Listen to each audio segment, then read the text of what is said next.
প্ৰত্যেক মাহত হৈ থাকে, কিন্তু এইবাৰ অলপ ব্যতিক্ৰম হ'ব যেন পাইছোঁ।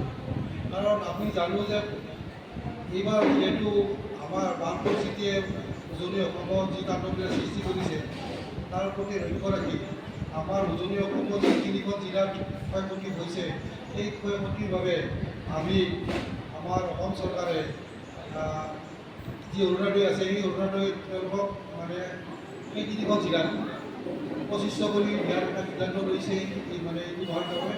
আৰু আমাৰ সেই 3খন জিলা বাদ দি যি জিলা থাকিব, সেই জিলাত আমি 11,000 টকা কৰিয়ে আমাৰ বেনিফিচিয়াৰী আমি পাওঁ।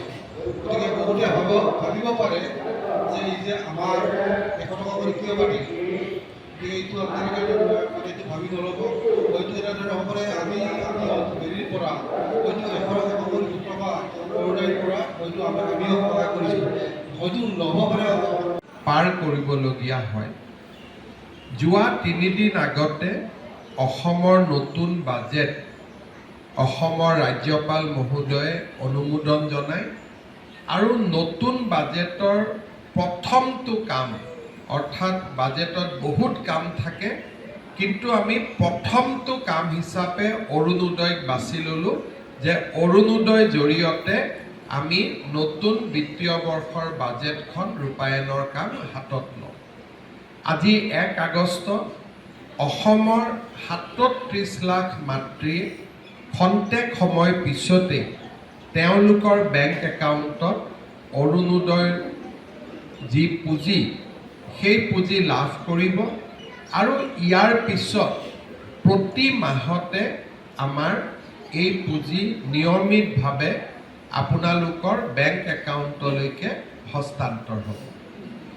এইবাৰ অৰুণোদয় বেংক একাউণ্টৰ লগত আমি আধাৰক সংলগ্ন কৰিছোঁ। বহু সময়ত আমি দেখা পাইছিলোঁ যে অৰুণোদয় হিতাধিকাৰীসকলক আমি যেতিয়া টকা পঠিয়াওঁ, বিভিন্ন কাৰণত বহু মহিলাই আমাক আপত্তি কৰে যে আমি অৰুণোদয় ধন পোৱা নাই। কেতিয়াবা আপোনালোকৰ বেংকৰ যদি ডিটেইলছ বা বেংকৰ একাউণ্ট বা ATMৰ নম্বৰ সাক্ষাৎ কৰিব পাৰিব, তেওঁৰ নাম, মোবাইল নম্বৰ আমি গোটেইখিনি প্ৰচাৰ কৰি দিম আৰু তেওঁলোক আমাৰ সমষ্টিৰ ব্যক্তি হ'ব। আপোনালোকে তেওঁলোকক গৈ সাক্ষাৎ কৰিব পাৰিব আৰু তেওঁলোকে আপোনালোকৰ যেতিয়া অৰুণোদয় পোৱা নাই বুলি ক'ব, বেংকত ফোন কৰিব, বেংকে ক'ব যে এই একাউণ্টটো ষ্টেণ্ডাৰ্ড হৈ থকা নাই, KYC হৈ থকা নাই, সেইকাৰণে পোৱা নাই। তেওঁ গৈ বেংকত সমস্যাটো সমাধান কৰি দিব। বোলে নহয় দিছপুৰৰ পৰাই আপোনালোকৰ টকাটো অহা নাই, দিছপুৰক সুধিব যে কিয় টকাটো অহা নাই। এই গোটেই সমস্যাবিলাক সমাধান কৰাৰ কাৰণে আমি অৰুণোদয় সাৰথী নামেৰে এগৰাকী ব্যক্তিক প্ৰতি সমষ্টিত নিযুক্তি দিম, যাতে আপোনালোকৰ ইয়াত কোনো ধৰণৰ সমস্যা আপোনালোকে সন্মুখীন হ'ব নালাগে। দ্বিতীয়তে, অৰুণোদয় আঁচনিখনত আমি পৰৱৰ্তী পৰ্যায়ত আৰু বেছি ডাঙৰ আৰু বেছি জনদৰদী কৰি তোলাৰ বাবে কিছুমান নতুন কথা আমি চিন্তা কৰি আছোঁ। অৰুণোদয় মাতৃসকললৈ মই মোৰ কৃতজ্ঞতা, মই মোৰ ধন্যবাদ জ্ঞাপন কৰিছোঁ। বহুত দীঘলীয়াকৈ আজি নকওঁ, কাৰণ বানপানীৰ পৰিৱেশ। আমি আকৌ এনেকৈ লগ পাম। পুনৰ এবাৰ আপোনালোক সকলোকে ধন্যবাদ জনাইছোঁ।